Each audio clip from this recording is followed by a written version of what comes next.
Hello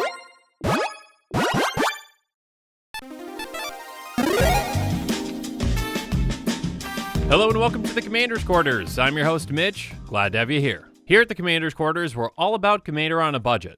Today's episode is going to be a Commander Quick Take. On episodes like these, I give you my initial take on a newly spoiled Commander from an upcoming set. I'm going to talk about a potential direction to take that Commander and possible cards to use for that build. I'll also go over some possible upgrades and similar Commanders to this one. This show and episodes like this one are possible thanks to viewers like you. If you're looking for an easy way to help support this show, make sure that you like, share, and subscribe. Also, hit that bell notification icon so you don't miss any new episodes. And while you're at it, subscribe and review our podcast as well. You can also go check out our playmats and other merchandise at thecommandersquarters.com. Another easy way to support this show is with our TCG player affiliate links. So whether you're buying a deck or individual cards, you can use this general link right here or one in the description. And the final way that you can support this show is by supporting us directly by becoming a patron. There are many benefits to being a patron, and I truly couldn't do this without all of their support.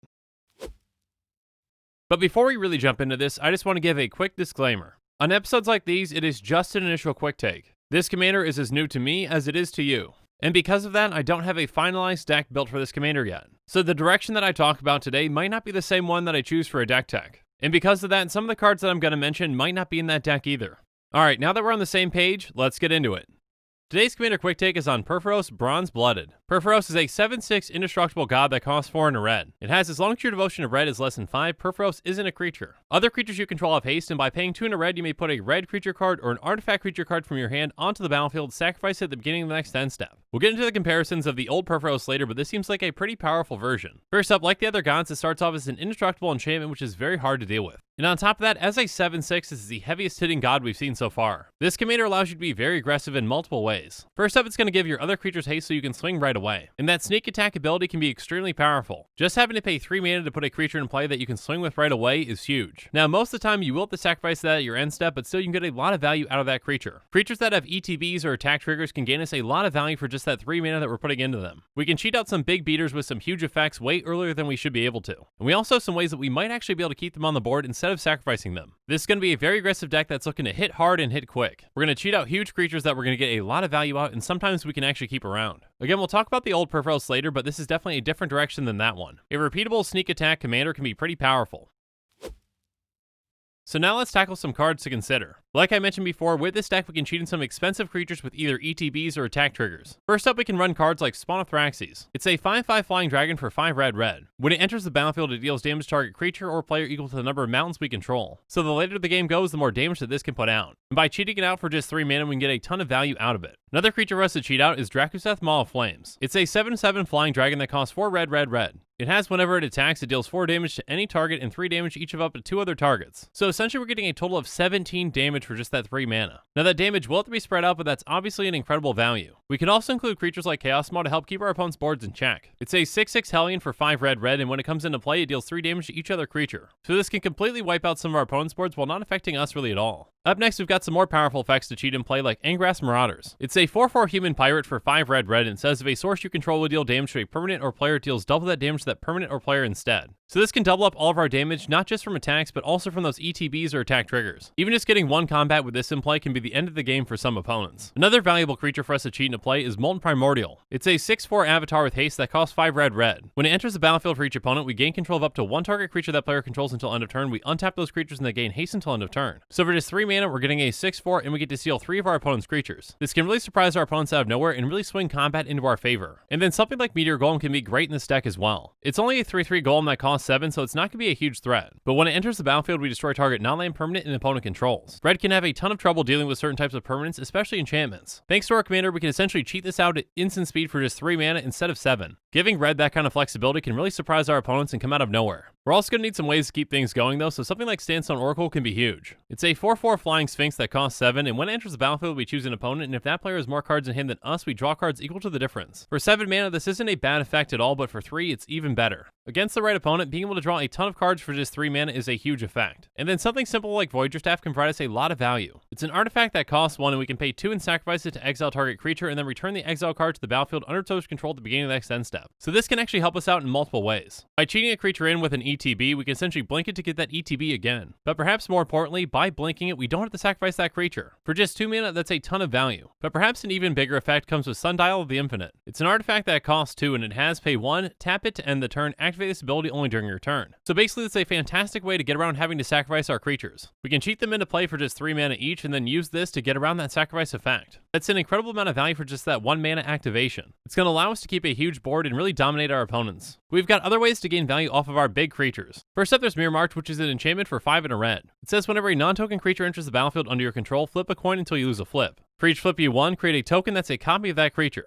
Those tokens gain haste, exile them at the beginning of the next end step. So if just a couple of flips go our way, this can provide us a ton of value. On top of letting us swing with those tokens, it also doubles up our ETBs and attack triggers. We can also run something like Stalking Vengeance, which gives us value when they die. It's a 5/5 avatar with haste that costs 5 red. It says whenever another creature you control dies, it deals damage equal to its power to target player. So with this in play, having to sacrifice those creatures can actually be a good thing. And finally, an effect like Warstorm Surge can really put things over the top. It's an enchantment for 5 and a red and says whenever a creature enters the battlefield under your control, deals damage equal to its power to any target. This can help us dish out even more damage, taking our opponent's life totals or their creatures out quickly. The more value we get out of each sneak attack, the quicker we can finish out a game. Again, for just 3 mana, we get an absurd amount of value. Speaking of value though, let's talk about some potential upgrades to consider. First up, there's Combat Celebrant, which comes in at $3.44. It's a 4/1 human warrior that costs 2 and a red. It has, if it hasn't been exerted this turn, you may exert it as it attacks. When you do, untap all other creatures you control, and after this phase, there's an additional combat phase. Combat is going to play a big role in this deck. This not only lets us swing with our big creatures again, but it also gets us those attack triggers again too. A second combat for just 3 mana is well worth it. Another creature that can provide a great amount of value for this deck is a Tali Primal Storm, which comes in at $3.75. It's a 6/6 Elder Dinosaur that costs 4 red. It has whenever it attacks, exile the top card of each player's library. You may then cast any number of non-land cards exiled this way without paying their mana cost. Again, by cheating this in play for just 3 mana, this can give us an absurd amount of value. Tally might not stick around, but we do get to cast whatever off the top for free. With our deck especially, we can really hit a huge bomb off the top to really put us ahead of our opponents. Next up, there's Ilharg the Razeboar, which comes in at $3.85. It's a 6/6 Boar God with Trample that costs 3 red.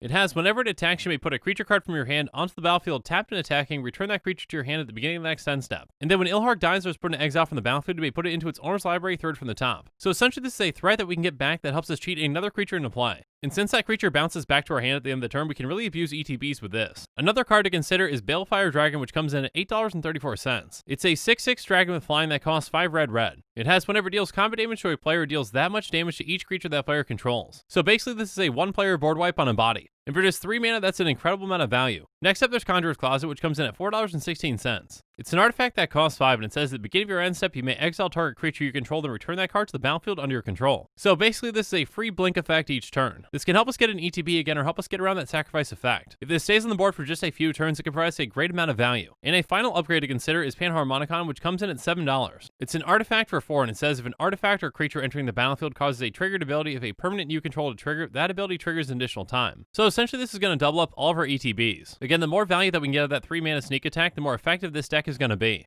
As an aggressive deck, we want to finish off our opponents as quickly as possible, and Panharmonicon is a great way to help do that. But now that we've gone through cards to consider and upgrades, let's talk about similar commanders. First up, let's compare this new Purphoros to the original. Purphoros, God of the Forge, is a 6/5 indestructible god that costs 3 red. It has whenever another creature enters the battlefield under your control, Purphoros deals 2 damage to each opponent. And by paying 2 red, creatures you control get +1/+0 until end of turn. So both of these iterations are definitely going to be built in different ways. The original Purphoros is going to focus on creating a ton of small creatures and getting them onto the board. The more creatures come into play, the more damage Purphoros does. Whereas the new Purphoros is obviously going to focus on big creatures. A comparable commander that really came to mind was Felden of the Third Path. By paying 2 red and tapping it, you create a token that's a copy of target creature card in your graveyard, except it's an artifact in addition to its other types. It gains haste, sacrifice at the beginning of the next end step. So essentially, instead of cheating creatures in from your hand, you're cheating them from your graveyard. In many ways though, Purphoros definitely seems like it's the stronger of the two. It gives all your creatures haste, even the ones that you're not cheating in. It's also indestructible, so it's harder for your opponents to deal with. And unlike Felden, it's a repeatable effect since you don't have to tap it. Another somewhat similar commander is one that we already mentioned actually with Ilharg. Again, Ilharg's going to cheat 1 creature into play when it's attacking, and you get that creature back into your hand. Even though you don't get those creatures back with Purphoros, he's probably more powerful than this one as well. For more inspiration, you might be able to take a look at a Kiki-Jiki deck. Kiki-Jiki can tap to create a token that's a copy of target non-legendary creature you control. That token gains haste, sacrifice beginning the next end step. With this deck, you might be able to find some other creatures with ETBs or attack triggers that are very powerful. And finally, a somewhat similar commander is another god with Xenagos, God of Revels. Xenagos focuses on pumping 1 creature, so you might be able to find some big beaters with this deck. And if you haven't seen it yet, make sure you check out my most recent quick take here. And with that, this show is coming to a close. So in the comments below, give me your take on this newly spoiled commander. Would you take it in a similar direction or in a completely different one? And make sure you're following us on social media for more updates and sneak peeks on future episodes. Again, a huge thank you to my patrons who help make this show possible. I truly couldn't do any of this without your support. If you want to support this channel directly, consider becoming a patron. There are many benefits to being a patron, including being able to vote on future commanders for deck techs. There are even tiers where you get your own personalized deck tech dedicated to you. You can check out all the Patreon tiers and rewards at patreon.com/commandersquarters.